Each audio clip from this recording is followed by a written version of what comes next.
Assalamualaikum warahmatullahi wabarakatuh. Alhamdulillahi rabbil alamin. Wassalatu wassalamu ala asrafil anbiya'i wal mursalin. Amma ba'du. Para alim, para ulama, hadirin hadirat yang saya hormati, para santri yang saya hormati, malah kita bersyukur kepada Allah Subhanahu wa taala yang telah memberikan bermacam-macam nikmat kepada kita, terutama nikmat iman dan Islam. Kedua kalinya rahmat dan salam semoga dicurahkan kepada Nabi Muhammad sallallahu alaihi wasallam. Para santri yang saya hormati, pada pertemuan kali ini kita akan meneruskan kajian kitab Adabul Alim wal Muta'allim yang dikarang oleh Hadratus Syekh Muhammad Hashim Asy'ari, pendiri Jam'iyat Nahdlatul Ulama. Pada pertemuan kali ini kita akan bahas bab yang pertama tentang Fadlul Ilmi wal Alim, tentang Fadlul Ilmi wal Ulama, tentang keutamaan ilmu dan ulama, dengan sebagian kita ini hendaknya menjadi orang yang alim atau paling tidak orang yang senang pada ilmu. Bismillahirrahmanirrahim. Wa qala, dan bersabda siapa Nabi Muhammad sallallahu alaihi wasallam, udu, siap-siaplah engkau, aliman, menjadi orang yang alim, au muta'alliman, atau orang yang belajar, au mustami'an, atau orang yang mendengarkan, au muhibban, atau orang yang senang, lidzalika, pada ilmu dan ulama. Wala takun, dan jangan ada engkau, al-khamisah, pada yang kelima, fatahlaka, maka menjadi celaka engkau, maka menjadi binasa engkau, maka menjadi hancur engkau. Bismillahirrahmanirrahim. Wa qala sallallahu alaihi wasallam, udu aliman aw muta'alliman aw mustami'an aw muhibban lidzalika wala takunil khamisa fatahlaka. Hadis ini diriwayatkan Imam At-Tabrani dan Imam Bazzar, dan kata Imam Bazzar ini hadisnya itu hadis yang sahih. Dijelaskan di sini Ki Hasyim Asy'ari mengutip hadis ini bahwa pada dasarnya orang itu ada 5 macam. Nah, maka apa Rasulullah, udu alima, yang pertama harus mempersiapkan diri menjadi orang yang alim. Bagaimana mempersiapkan yang alim itu? Paling tidak ada 3 hal yang harus diperhatikan dalam pengertian udu aliman. Yang pertama, harus belajar dengan sungguh-sungguh, memanfaatkan waktunya dengan baik, kemudian belajar dengan sungguh-sungguh sehingga menjadi orang yang alim, mempunyai ilmu yang banyak. Jadi bagaimana sejak kecil dia sudah belajar baca Al-Quran, selesai baca Al-Quran kemudian dia belajar sorob, belajar nahwu, kemudian belajar praktek baca kitab, sehingga dia pintar baca kitab, pintar bahasa Arab, baik fahmul makruh, membacanya bagus, au fahmul masmu, atau mendengarnya, au ta'birnya, baik safawi atau tahriri, baik itu dalam lisan menyampaikannya dengan baik atau nulisnya dengan bahasa Arab dengan baik. Kenapa? Sudah belajar nahwu, belajar sorob. Kemudian supaya indah bahasanya dan indah tulisannya, maka dilanjutkan dengan belajar ilmu balaghah. Ada badi, ma'ani, dan bayan.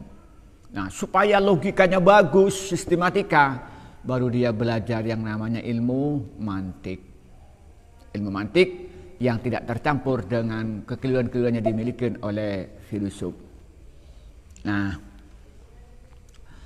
Setelah itu apa? Lalu kita belajar ilmu tauhid yang benar. Mulai kitab tauhid yang paling kecil, Aqidatul Awam, naik Kifayatul Awam, kemudian Ad-Dasuki, lalu Al-Ibadah an Sulid Diyanah, lalu baca kitab Al-Fasalwan Halwal Ahwa, kemudian baca kitab-kitab yang lain misalnya Maqalatul Islamiyin, kita mendalami.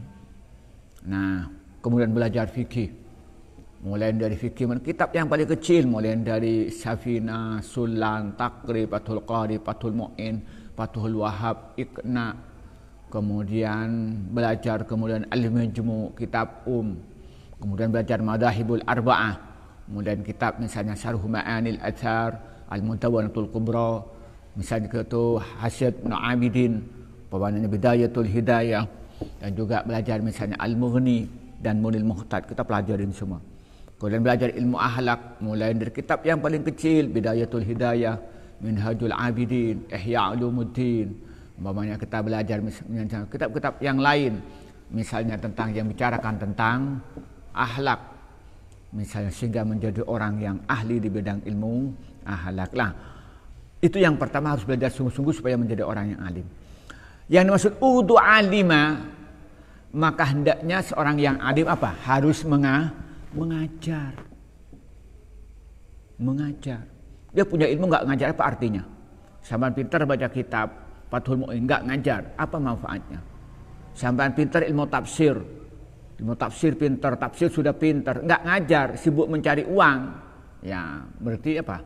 Tidak sebagai seorang yang alim, nggak ada manfaatnya walaupun dia alim. Dia pintar misalnya ilmu tasawuf, dia sudah bacaannya sudah tingkat Ihya Ulumuddin yang dibaca itu. Kemudian yang dibaca misalnya itu apa Al-Hikam milik Ibnu Athaillah misalnya. Sudah bacaan-bacaannya kayak itu, sudah syarah hikam yang dia baca. Tapi ternyata dia itu tidak mau mengajar. Apa artinya walaupun dia alim? Maka beri tahapan yang kedua, setelah dia mempunyai ilmu, betul-betul dia orang yang alim, yang ngajar. Yang ketiga apa? Dia itu mengamalkan ilmunya dalam kehidupan sehari-hari. Jadi dirinya dia mengamalkan sebelum mengajar. Jadi contoh dari orang lain. Itu namanya udu aliman. Artinya siap-siap untuk jadi orang alim. Yang pertama dia belajar dengan sungguh-sungguh sehingga menjadi orang yang alim. Kemudian setelah itu mengamalkan ilmunya dengan sempurna. Yang ketiga mengajarkan kepada orang lain. Itu yang maksud dengan udu aliman. Yang kedua, kalau ternyata tidak bisa jadi alim, waduh, tak alim ngerti, atau dalam proses kecil-kecil kayak ini, masih muda-muda, ini apa? Kalau belum menjadi ulama, belum bisa ngajar, apa kewajiban kita? Au muta'alliman. Maka siaplah jadi orang yang belajar. Harus siap menjadi orang yang belajar. Ya, belajar.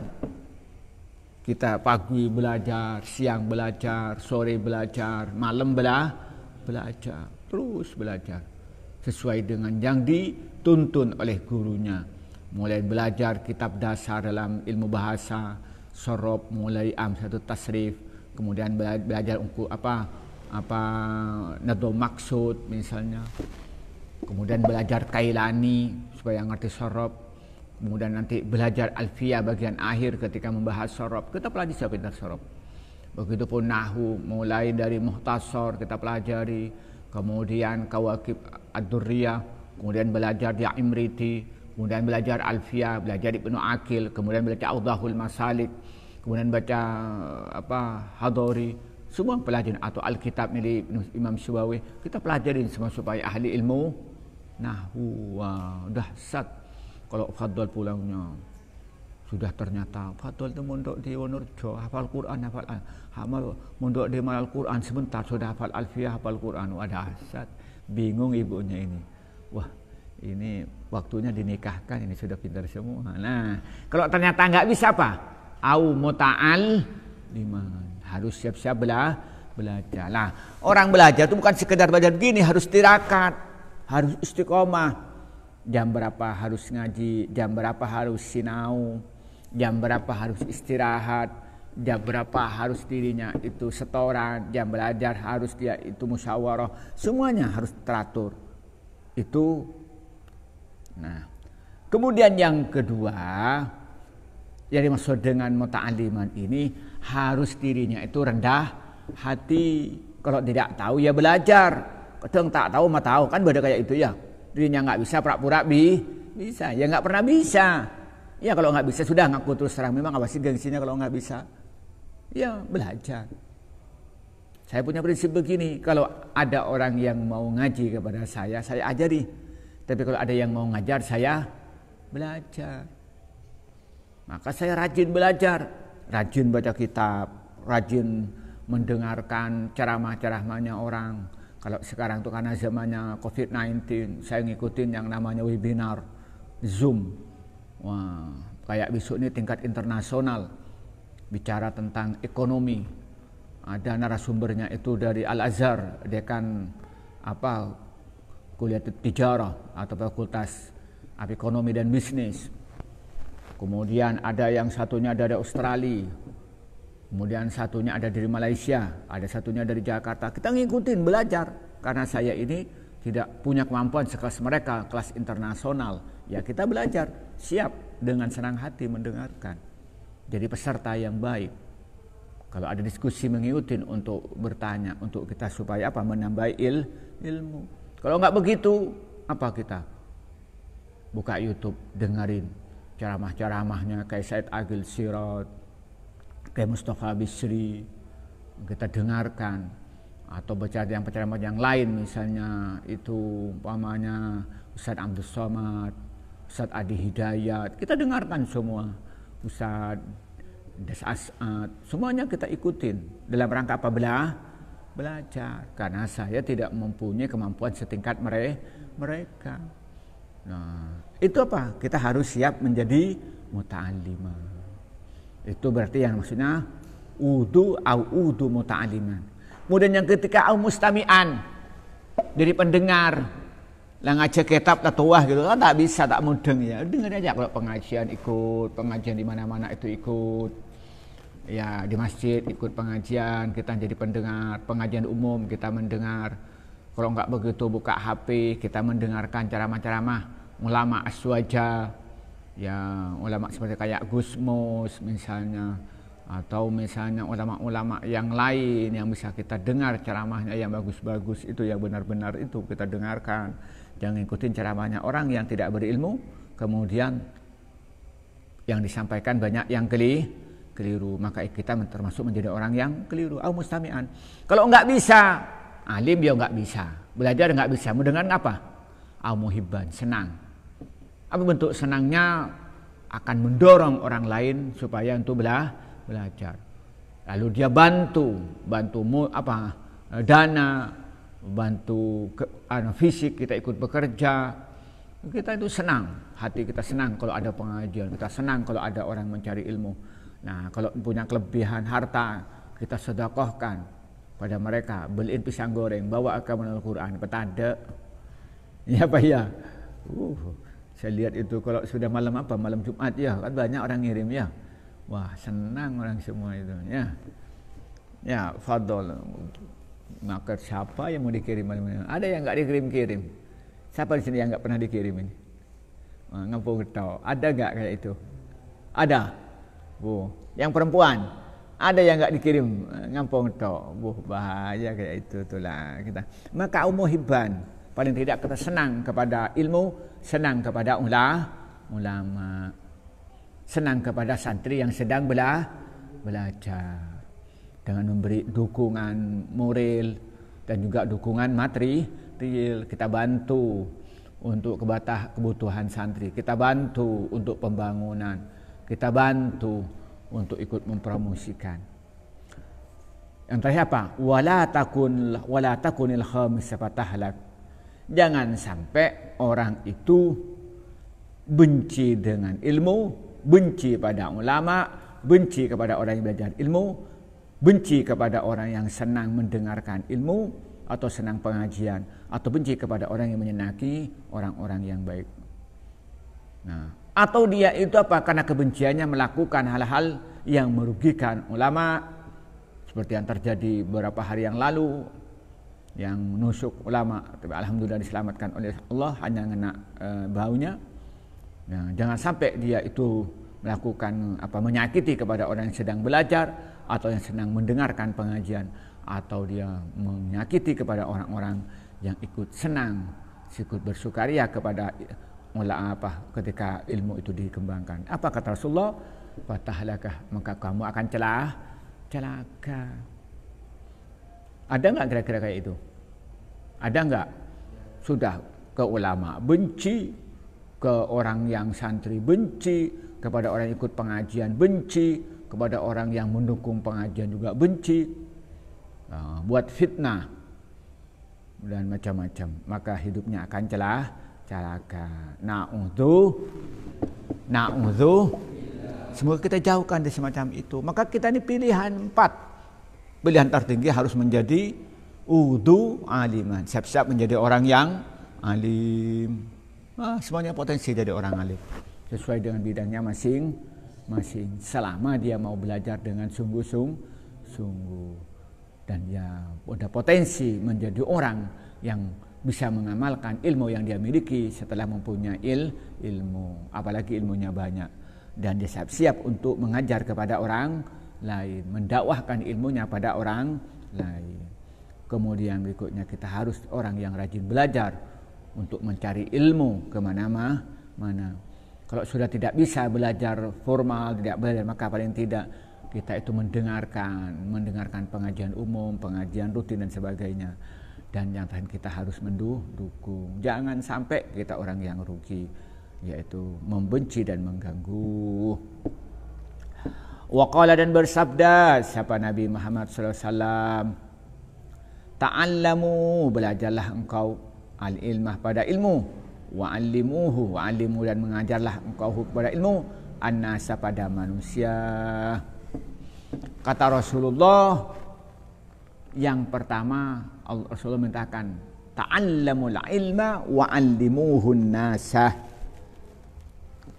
Maka kita harus belajar ilmu, baik ilmu itu yang sifatnya langsung seperti tauhid, fikih, akhlak, atau alatnya untuk mendapatkan ilmu agama itu seperti nahwu, sharaf, balaghah. Kenapa jadi penting? Karena kita ini wajib mengamalkan Al-Quran. Karena kan Al-Quran diturunkan sebagai petunjuk, hudan linnas, dan Al-Quran menjadi petunjuk apabila dipahami. Dan Al-Quran tidak dipahami kecuali menggunakan ilmu, diantaranya ilmu bahasa, seperti ilmu sharaf, nahwu, dan balaghah, supaya kita ini belajar ilmu. Setelah dirinya punya ilmu apa? Wa'allimuhun nas, hendaknya diajarkan kepada manusia. Kayak sampai pintar baca Al-Quran, maka temannya diajari. Musleh bisa baca Al-Quran, ngajari pada temannya yang enggak bisa. Adikara itu yang sudah baca Al-Quran, sudah benar, ngajarin kepada yang tidak bisa. Nah, jadi setelah kita belajar baru mengajarkan kepada orang lain. Kalau melakukan demikian, insya Allah menjadi orang yang selamat. Apalagi nanti muridnya ngajar lagi, muridnya ngajir. Maka apa? Termasuk ilmun yuntafa'u bihi, ilmu yang diambil manfaat dan pahalanya tidak pernah berhenti. Alhamdulillah. Maka inilah yang kita sampaikan pada malam ini. Kesimpulannya, yang pertama, kita ini usahakan menjadi orang yang alim. Kalau tidak mampu, jadikanlah kita orang yang belajar secara khusus, secara fokus, dan secara sungguh-sungguh. Kalau tidak bisa karena beberapa hal, faktor umur, faktor biaya, faktor waktu, maka paling tidak kita menjadi pendengar yang baik. Kalau sudah tidak mampu jadi pendengar, mungkin banyak uzur, paling tidak orang yang senang kepada ilmu dan ulama.